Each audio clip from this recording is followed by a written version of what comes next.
शांत गांव था जो हरियाली से घिरा हुआ था। उसी गांव में रामू नाम का एक गरीब किसान रहता था। वह बहुत मेहनती था और अपनी छोटी सी जमीन पर खेती करता था। रामू अकेला रहता था, उसका कोई परिवार नहीं था, लेकिन उसका एक सच्चा साथी था, एक कुत्ता जिसका नाम भोलू था।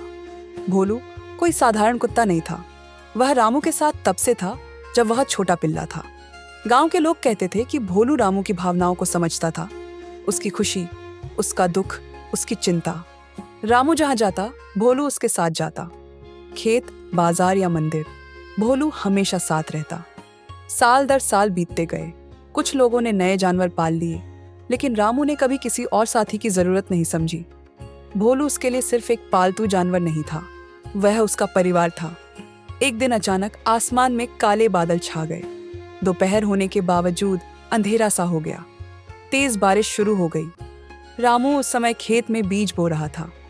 जैसे ही उसने अपने औजार समेटने की कोशिश की, भोलू जोर जोर से भौंकने लगा। वह रामू के इर्द गिर्द घूम रहा था और उसके कपड़े खींच रहा था। रामू पहले तो समझ नहीं पाया, लेकिन फिर वह भोलू के पीछे चल पड़ा। भोलू उसे खेत के उस कोने में ले गया जो नदी के पास था। वहां जाकर रामू चौंक गया। नदी का किनारा टूट चुका था और पानी खेत में घुस रहा था।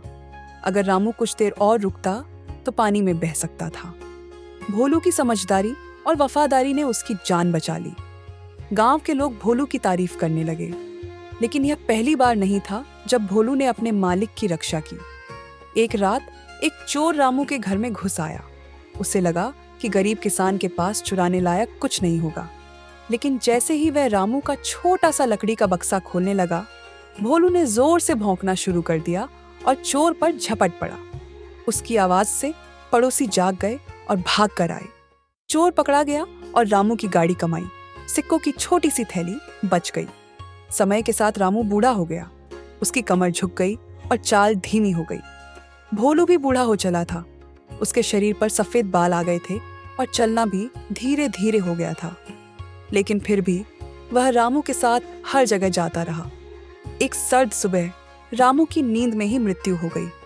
गांव वालों ने मिलकर उसे खेत के पास आम के पेड़ के नीचे दफना दिया। भोलू उस कब्र के पास बैठ गया और हिलना बंद कर दिया।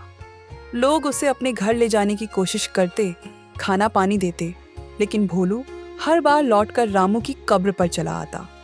कुछ हफ्तों बाद भोलू ने भी वहीं अपनी अंतिम सांस ली, अपने मालिक की कब्र के पास। गांव वालों की आंखों में आंसू आ गए। उन्होंने भोलू को भी वहीं दफनाया और एक छोटा सा पत्थर लगाकर लिखा, एक सच्चा दोस्त हमेशा वफादार। समय बीतता गया, लेकिन रामू और भोलू की कहानी दूर दूर तक फैल गई। लोग उस जगह पर आने लगे। बच्चे इस कहानी को सुनकर भावुक हो जाते। यह कहानी सबको सिखाती है कि सच्ची वफादारी अमर होती है। कहानी की सीख, इस कहानी से हमें यह सीखने को मिलता है कि वफादारी और बिना शर्त प्यार कितने कीमती होते हैं।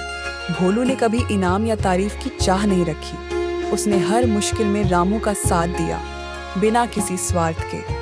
वफादारी केवल शब्दों में नहीं होती, वह कर्मों में दिखती है। और जब कोई व्यक्ति या जानवर बिना किसी उम्मीद के आपके साथ खड़ा हो, तो वह सच्ची वफादारी होती है। अब आपसे एक सवाल, क्या आप मानते हैं कि वफादारी सफलता से ज्यादा जरूरी होती है? हाँ या नहीं?